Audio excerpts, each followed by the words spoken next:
kita memahami bahwa dongeng anak usia dini ditulis dan disajikan untuk anak usia dini sesuai dengan kemampuan tingkat perkembangannya.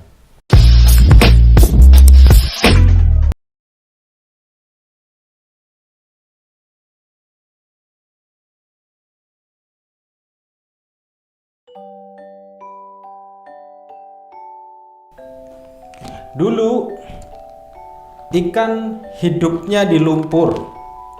Ikan takut sekali dengan air.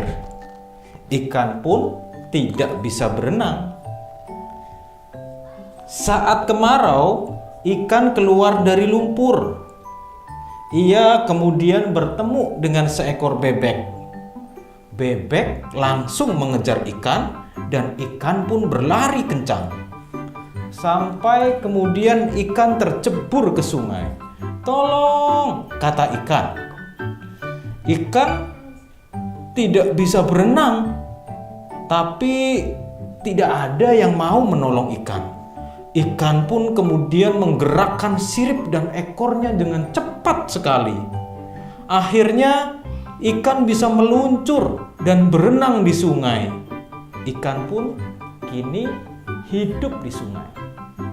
Nah, itu salah satu contoh dari dongeng untuk anak usia dini. Dari dongeng ini kita bisa mengidentifikasi satu, dongeng untuk anak usia dini disajikan dalam bentuk ilustrasi yang menarik, gambar-gambar yang menarik. Yang kedua, dongeng untuk anak usia dini disajikan dengan teks yang menarik, warna huruf yang menarik, kata-kata yang sudah dekat dengan keseharian anak, dan setiap kalimatnya disusun atas 3-5 kata. Dongeng anak usia dini ini juga menyajikan satu persoalan yang sesuai dengan kehidupan anak-anak. Dalam hal ini adalah persoalan dunia binatang. Ikan yang bisa berenang, ayam yang berkokok setiap pagi, sapi yang makan rumput, dan sebagainya. Itu semua adalah dunia persoalan yang selalu ingin diketahui oleh anak usia dini. Dalam dongeng anak usia dini juga disajikan dalam bentuk penyajian nalar moral yang sesuai dengan anak usia dini dan pengetahuan-pengetahuan yang sesuai dengan anak usia dini.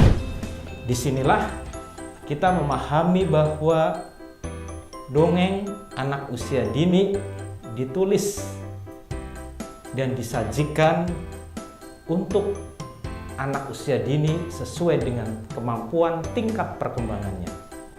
Untuk itu, berdasarkan pada apa yang tadi sudah kita kaji, menulis dongeng anak usia dini harus memperhatikan beberapa hal. Pertama, dongeng anak usia dini harus ditulis dengan kalimat yang pendek dan sederhana. Satu kalimatnya ada 3-5 kata. Yang kedua, dalam dongeng anak usia dini menyajikan persoalan yang sesuai dengan kehidupan anak-anak usia dini. Persoalan tentang persahabatan, persoalan tentang pertemanan, persoalan tentang kebaikan, persoalan tentang kejujuran, dan sebagainya. 3, persoalan-persoalan itu kemudian disajikan dalam bentuk tokoh-tokoh yang diperankan oleh anak-anak itu sendiri atau tokoh-tokoh imajinatif yang memang sudah dikenal oleh anak usia dini. Dan yang keempat, persoalan itu disajikan dalam satu kejadian atau satu peristiwa yang bisa selesai sekali baca oleh anak usia dini. Dan yang terakhir, pada dongeng anak usia dini harus menyajikan nilai moral dan pengetahuan yang sesuai dengan perkembangan anak usia dini.